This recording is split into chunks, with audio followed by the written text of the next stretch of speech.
सही पिया काहे करेला तू नहीं नहीं पिया। कितना मानती हो यार। हता न मन फूट जाइब मोटाई हो दादा। मुँह छोटा कैसे घोटाई हो दादा। अरे आई हो दादा, अरे आई हो दादा। तमे हरी मिलल बिया हमारा के गाई हो दादा। दोनों बेरा तू बना के पी जाए हो दादा।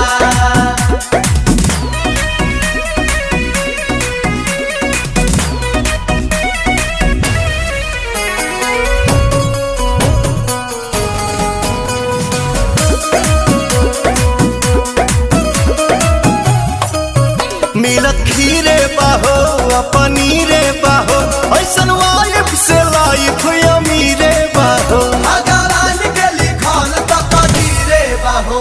बोला बोला का कोई बोए सयाने आई नमकीन के मिठाइया। थोड़ा चटनी भी तहर चुमा लगेला मिठाई हो दादा। भौजी फेर भइल सब हलवाई हो दादा। अरे आई हो दादा, अरे आई हो दादा।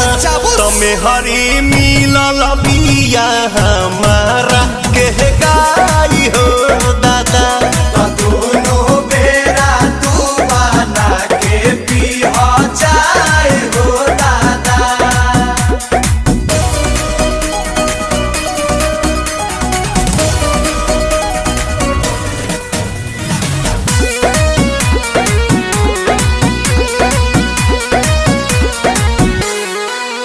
मने आंसू के हो प्रियांशु के हो, ई तो जान ही पवन बेआसू के हो। रोजे गोड़वा दबावे सासू के हो। पिया आई था कौन बने रोआ लगाई दी दिल गमकौआ। अच्छा हाजी बेलू मोहब्बत के दर्द भगाई हो दादा। हर बोलिए लगेला दवाई हो दादा। अरे आई हो दादा, अरे आई हो दादा। तुम हरे मिलल बिया हमारा के गाई हो दादा। दोनों बेरा तू बना के पी जाए हो दादा।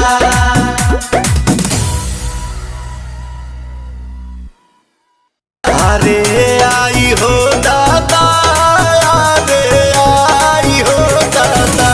तमे हरी मिलल बिया हमारा के गाई हो दादा।